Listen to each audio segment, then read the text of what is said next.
Hey, good morning, friends. Mark Holmes here with my buddy Cowboy Joe Boo, as well as Joe Bear in the house.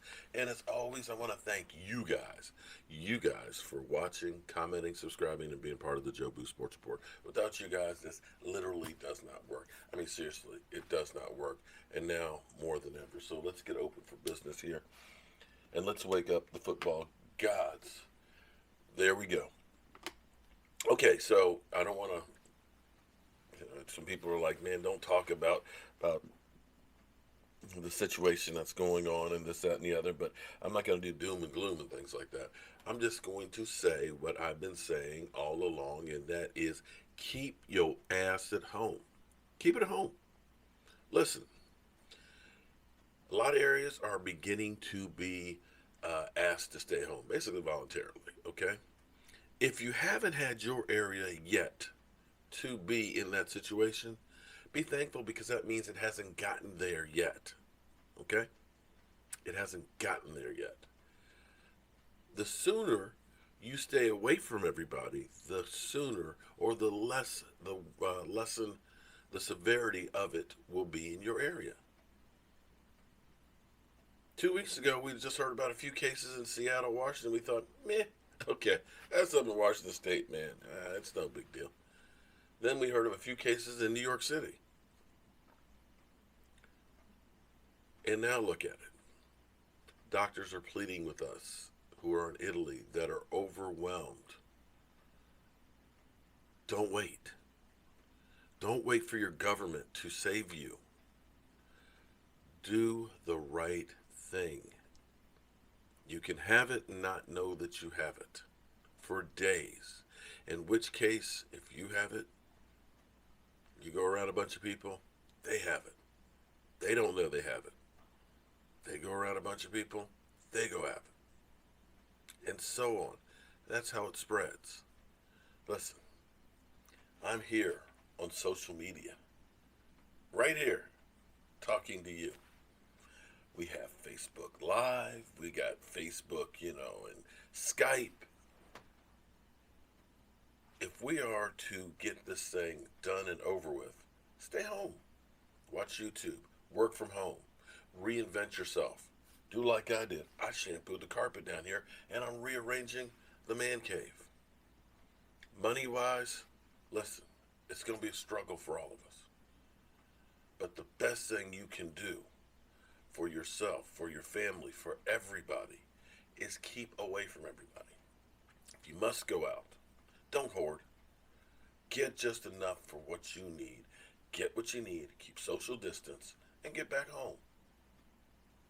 That's all I'm going to ask you to do. So, with that being said, keep your ass at home. Times like this, I got to tell you that you guys are the world to me. Seriously. My man Thomas. Thomas sent me an email a couple of days ago and stuff. He had gotten his shot glass. So if you got your membership shot glass, make sure you send me a picture so I can add you to the videotape and stuff. And he said his daughter right here, his lovely daughter and stuff, said that she watches the channel as well. Which is one of the reasons why I say, hey man, listen, if you want to be a jackass, go someplace else. Okay? Because we have, people my age and older. We have lovely ladies that come in here and stuff. We got kids. We're coming in here to uplift ourselves, talk about football, trash talk a little bit, but within reason. So for Thomas's daughter, because he said that she constantly does my skip, skip, skip, skip, skip, skip. Don't touch your face. Skip. I'm gonna leave that right there. Skip, skip. That's for you. Okay, so here we are. It is Monday tonight, 9 o'clock Eastern. We'll be doing our regular live stream. I know I've been doing more live streams than usual, but that's because I'm at home. I'm at home and I got more thoughts and things that are going on in my head. And people keep saying, please, I'm going stir crazy. Get out more content. Now, there's only one problem with all this, and that is with YouTube, they're only going to give you 3 notifications in a 24-hour period. So sometimes I'll go live during the afternoon and nobody will know that it's going on. So I got to figure out maybe what I'll do is I will, um, in the community tab, post that I'm going to be live streaming at X time, so that way you guys will know. But a lot of times I'm in the workshop working and things with Michael, and we're just having discussions. Like, boom, let me go ahead and do a little live stream here, see what everybody else is doing, um, and so on. So for the Dallas Cowboys, as we are going through the situation here, and all the other leagues are completely shut down. There's no news about baseball, basketball, anything else like that. Football has been in the complete rebuilding scenario here. I mean, they are the only sport that's being talked about. So we are thankful that, in fact, we do have the Dallas Cowboys in the NFL at this moment, or we'd probably be completely stir crazy. For the Dallas Cowboys, we know we've gotten Kyle Clinton Dix, we've gotten Gerald McCoy to help shore up the defense. There's interest, of course, as you by now have all heard, in Snacks Harrison. I think that would be at a reasonable price, a good add on the defense, because for me, that may be the best nose tackle, nose guard, big wide body that we have had in the middle of the Dallas Cowboys since the 90s. It's one of those spots that the Dallas Cowboys just don't seem to like to fill. So hopefully we can do something with that. But systematically, I've said it several times that what the Cowboys are doing is they know that the defensive line, they know that cornerbacks and safeties, as well as tight end and maybe receiver, are the areas where you have the biggest need. And they're trying to fill those locations as much as possible before the draft. Now, another possible person coming through is Randy Gregory. Randy Gregory is applying for reinstatement back in the NFL. Hopefully, he can get back in the NFL. We won't have to worry about the being suspended for the substance abuse, which is why most people are like, man, forget that guy, man. He's a drug addict, man. He can't stay on the field. Well, he couldn't stay on the field because he kept testing positive. Once you're in the program, you get tested on a weekly basis. And if you want to say that, he's a drug addict, he's worthless because he smokes weed, well, I want to remind you that Chris Long, former NFL Man of the Year, after he was done playing football, said the testing was a joke. As long as you don't fail any, we know when the test is, and there's one a year. So you just stop smoking weed a month before the test. Then after the test, you're good. He said instead of smoking weed for pain management and such, you end up taking over the counter pills and drinking alcohol.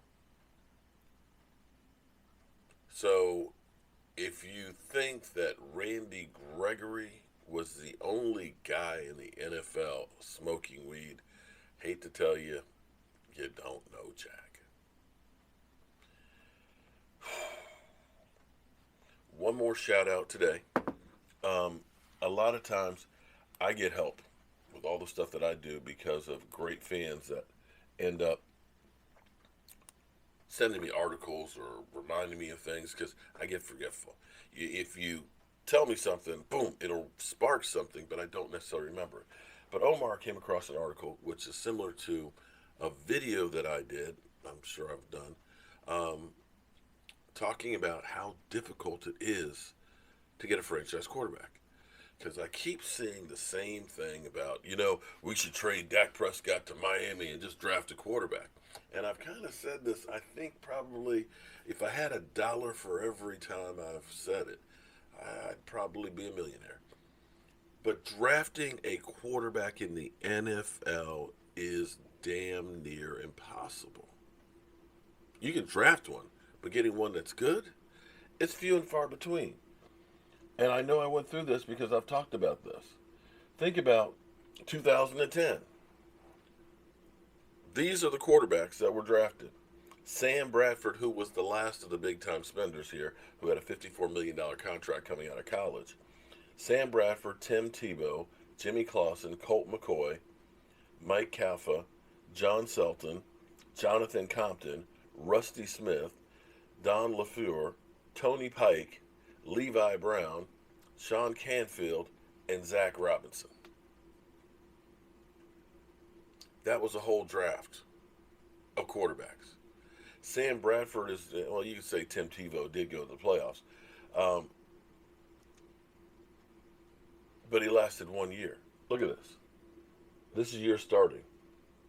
Sam Bradford, 5 years starting, 83 games. Tim Tebow, 1 year. 1 year for Jimmy Clausen and 2 years for Colt McCoy. The rest of these guys, look, they never became a starter. 2011, a little bit better. You got 2 out of 12. You got Cam Newton and Andy Dalton. You got, and Tyrod Taylor. He got 1 Pro Bowl. So in here, you look at this again. Boom. 2012, which was a banner year. You got 5 out of 11. Andrew Luck, Robert Griffin, Ryan Tannehill, Russell Wilson, Nick Foles, and Kirk Cousins. That was the exception, not the rule. Oh, excuse me. Wrong screen. 2013, zero. Zero quarterbacks. And if I go back, hold up. We go back over here. Look at this.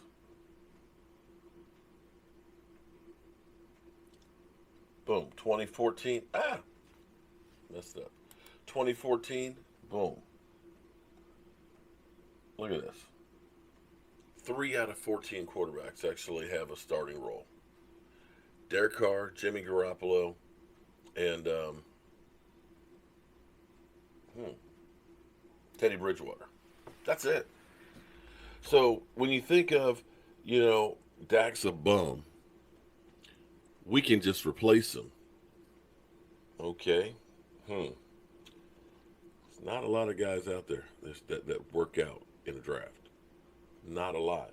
And when you think that there's 32 teams in a season, 32 teams in the league, and you're getting some years, a good year would be 3. Most years it's 2. Some years it's 1. You're only averaging about a quarterback and a half. A quarterback and a half. That's it. Ask the Washington Redskins or ask the Cleveland Browns about trying to draft a quarterback. I'm Mark Holmes, and I'm going to do what I don't want to do, and something I haven't done since Wednesday, and that is actually make a run to BJ's. Try to pick up a few things and go by Home Depot and pick up a few things. I'm going to keep my social distance. I'm going to take my wipes. I've got some gloves. Grab what I need and get the heck out. And that's what we all should do.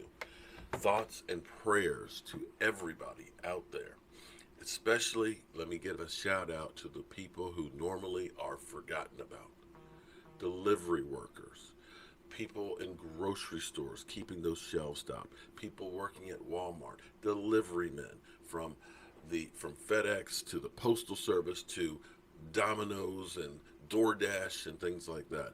All the medical personnel who are putting themselves out there for us. Help them by keeping your ass at home. And of course, thank you, military. I'm Mark Holmes, and I'll be back later on today. I've got a new playlist. I need to move it up on my home screen. Hunkering Down. And basically, I'm doing a video a day of coping with this. Things like, for example, people are going crazy about toilet tissue. I've got some solutions for you. One that may end up saving you some money about having wipes and things like that. That will definitely help. Other ones, doing some cooking recipes and things like that. Ways to find stuff that's in your cabinet to make meals and stuff. Things I'm doing to keep from going completely crazy, like working on the yard and the fish pond and things. But keep yourself busy. Keep yourself busy. Keep yourself active. Don't just sit around watching the news 24 hours a day. Go be productive. We will get through this. And don't look at it as, woe is me. Use this as an opportunity. Use your mind to come up with a new plan. Maybe it's a new business, because everything that's going on now is going to be reinvented. Things will change because of the situation. You may have the perfect idea that may make things better. So get busy. Get up off your ass, but keep your ass at home and keep positive. I'm Mark Holmes, and now I'm going to see you guys soon.